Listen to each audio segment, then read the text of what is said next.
Student, हम पढ़ रहे थे किसके बारे में? हम पढ़ रहे थे डाइल्यूशन के बारे में। और आपको पता है कि डाइल्यूशन क्या होती है? Basically lower the concentration of solution. जब हम किसी भी सॉल्यूशन की कंसंट्रेशन को लो करते हैं तो इसको हम क्या कहते हैं? इसको हम कहते हैं डाइल्यूशन। किसी भी सॉल्यूशन की कंसंट्रेशन को कम करना। और इसके दो तरीके होते हैं। एक तरीका मैं आपको बता चुका हूं, जिसको हम क्या कहते हैं? जिसको हम कहते हैं सीरियल डाइल्यूशन। और सीरियल डाइल्यूशन में आपको पता है कि हम स्टेप वाइज जो है वो स्टॉक सॉल्यूशन को जो है वो डाइल्यूट करते हैं। दूसरा हमारे पास जो तरीका है स्टॉक सॉल्यूशन को डाइल्यूट करने का, स्टॉक सॉल्यूशन आपको पता है कि कंसंट्रेटेड सॉल्यूशन आपके पास होता है, उसको हम क्या कहते हैं? उसको हम कहते हैं प्रोपोर्शनल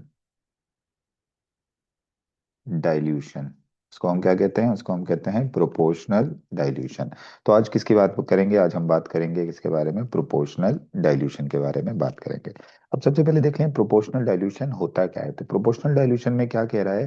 प्रोपोर्शनल डाइल्यूशन में बेसिकली कह रहा है कि क्रिएट अ सेट कंसंट्रेशन। यानी आपने क्या क्रिएट करनी है? एक सेट कंसंट्रेशन क्रिएट करनी है। मिसाल के तौर पे मेरे पास जो सेट कंसंट्रेशन है, यानी जो मुझे सॉल्यूशन की जो क्या कहना चाहिए, कंसंट्रेशन जो है वो कितनी चाहिए? मेरे पास सेट कंसंट्रेशन है 0.1 m। 0.1 m जो है वो मुझे सॉल्यूशन बनाना है। और कहाँ से ये मुझे 0.1 सॉल्यूशन बनाना है? From a stock solution. कहाँ से लेना है मैंने? ये स्टॉक सॉल्यूशन से 0.1 m सॉल्यूशन बनाना है। अब मेरे पास जो स्टॉक सॉल्यूशन है, अब मेरे पास जो ये स्टॉक सॉल्यूशन है, ये है 1 m। 1 m का मतलब आपको पता है कि हाईली कंसंट्रेट, 100% ये कंसंट्रेटेड सॉल्यूशन है। इससे मुझे क्या बनाना है? इससे मुझे बनाना है 0.1 मोलर सॉल्यूशन बनाना है। तो अब मुझे इसमें क्या करना है? इस प्रोपोर्शनल डाइल्यूशन के अंदर मुझे ये देखना है कि मैंने कितना प्रोपोर्शन इस स्टॉक सॉल्यूशन का लेना है, यानी कितना वॉल्यूम इस स्टॉक सॉल्यूशन का लेना है, जिससे मैं क्या बना सकूं? जिसको मैं सॉल्वेंट में ऐड करके क्या बना सकूं? 0.1 मोलर जो है वो 1 m सॉल्यूशन जो है वो बना सकूं। मतलब मैं, ये मेरे पास है, से फॉर एग्जांपल ये मेरे पास जो है वो सॉल्यूशन जो है, ये मेरे पास 100 ml है। स्टॉक सॉल्यूशन मेरे पास 100 ml है। और मुझे बनाना है कितना इसमें? और इसकी कंसंट्रेशन कितनी है? 1 m है। और मुझे कितना बनाना है? मुझे बनाना है 0.1। अब मैं इसमें से कितना सॉल्यूशन लूं, यानी कितने ml सॉल्यूशन इसमें से लूं, जिसको मैं 90 ml में या जितने भी ml वाट सॉल्वेंट में ऐड करूंगा, जिससे मुझे 0.1 ml जो है 1 m सॉल्यूशन जो है वो मिल जाए।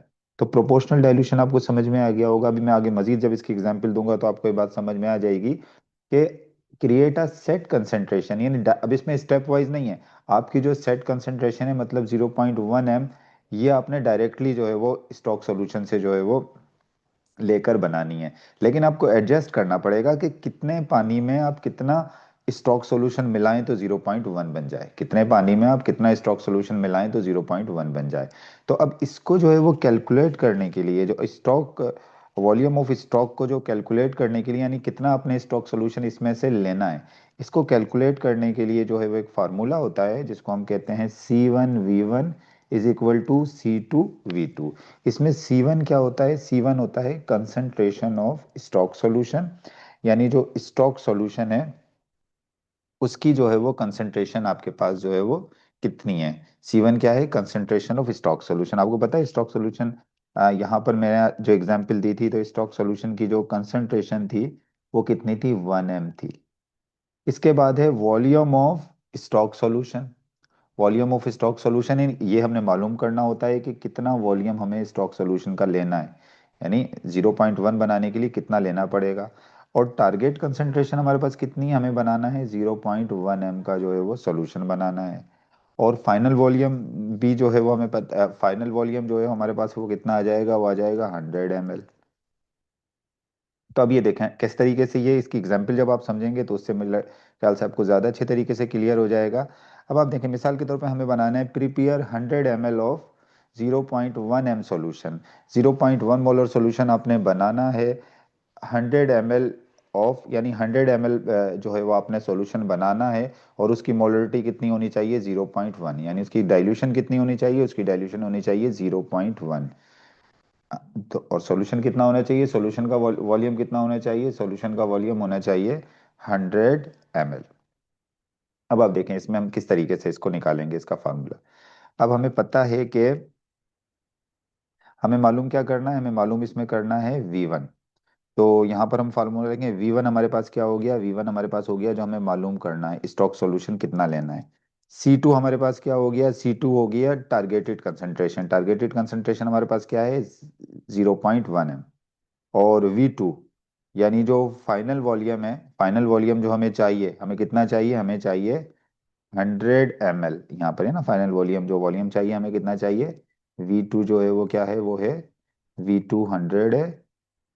और C2 कितना है, C2 जीरो, C2 जो है वो 0.1 है। और C1 कितना है, C1 मतलब क्या, स्टॉक सॉल्यूशन जो हमारे पास था, उसकी मोलरिटी कितनी थी, वो था 1 m। अब 0.1 को जब आप 100 से मल्टीप्लाई करेंगे और 1 से डिवाइड करेंगे तो क्या आ जाएगा, ये आ जाएगा 10 ml।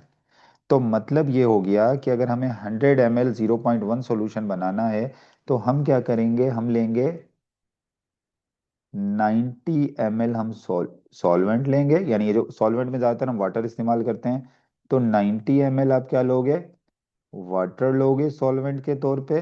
और स्टॉक सॉल्यूशन में से जो आपके पास स्टॉक सॉल्यूशन था पहले, ये जो स्टॉक सॉल्यूशन है, इसमें से कितना निकालोगे सॉल्यूशन आप जो है वो, इसमें से 10 ml सॉल्यूशन आप निकाल के किसमें डाल दोगे, इस सॉल्वेंट में आप जो है वो 10 ml जो है वो स्टॉक सॉल्यूशन डाल दोगे। जब आप इसको डाल दोगे, 10 ml ये हो गया, 90 ml ये हो गया, तो आपके पास क्या आ जाएगा, 100 ml का जो है वो आपके पास सॉल्यूशन आ जाएगा। और इसकी जो मॉलरिटी होगी वो कितनी होगी, 0.1। यहाँ देखें 100 ml में आपने, 100 ml आपने स्टॉक सोल्यूशन लिया और उसको किस में मिलाया, 90 ml सॉल्वेंट में। या तो आप पास आ गया 100 ml 0.1 मोलरिटी वाला, आपके पास ये सॉल्यूशन आ गया। अच्छा, मिसाल के तौर पे अगर आपके पास यहाँ पर आ जाता, से फॉर एग्जांपल आपके पास आ जाता, अगर मिसाल के तौर पे अगर हम कहते हैं कि हमें जो है वो 80 ml, अगर यहाँ से आपको कितना लेना पड़ता, 80 ml लेना पड़ता,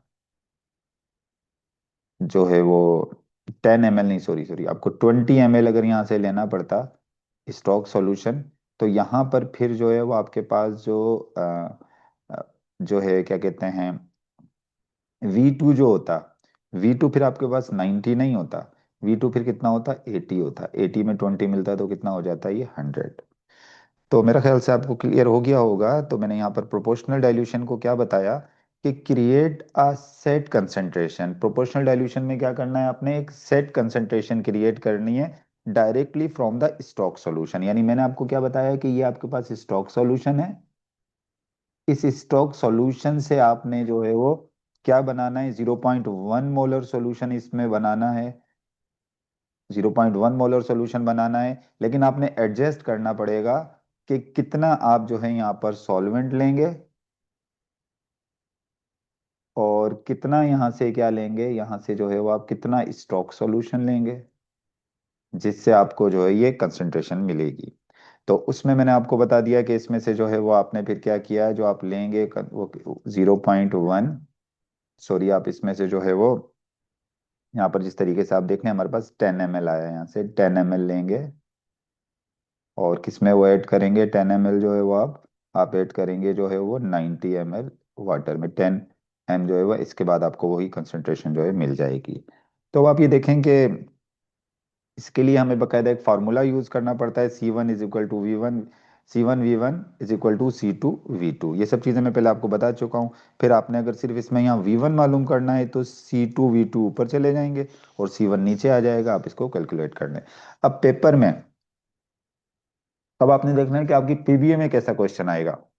पीबीए में हो सकता है आपको ना, ये पूरी आपको C1 भी दे दें लिखा हुआ कि C1 इतना है, V1 V1 आपसे पूछ लें, C2 भी आपको बता दें इतना है, और V2 इतना है, और आपको दे दें कि आप फार्मूला लगा के कैलकुलेट करो। तो आपने ये वाला फार्मूला लगा कर क्या करना है, इसको कैलकुलेट करना है। और हो सकता है कि आपसे सिर्फ ये पूरा यहाँ पर दे दें एग्जाम्पल कि आपको प्रिपेयर 100 ml ऑफ 0.1 सॉल्यूशन, इसको प्रिपेयर करें 100 ml ऑफ 0.1 सॉल्यूशन। तो उसमें भी यही फार्मूला लगाकर आप प्रिपेयर करोगे।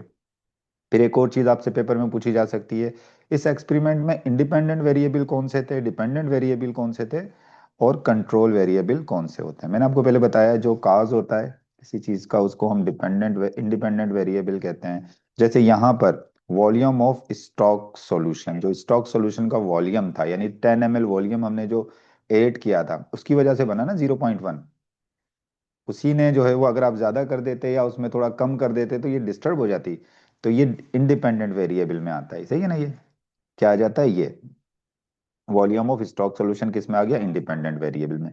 इसमें डिपेंडेंट वेरिएबल कौन सा है, फाइनल कंसंट्रेशन।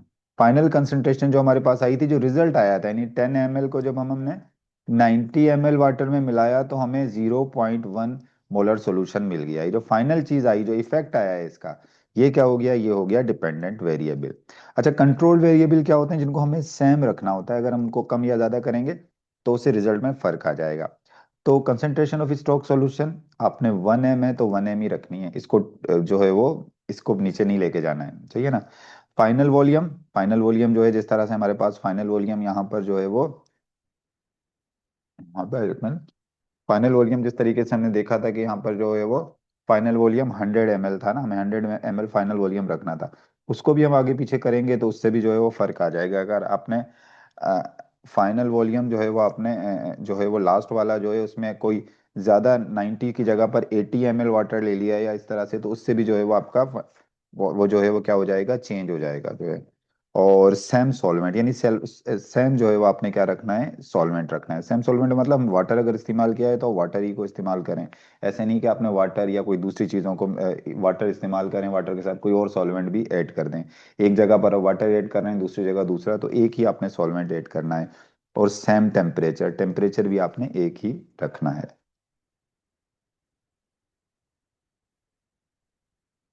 तो ये हमने जो है वो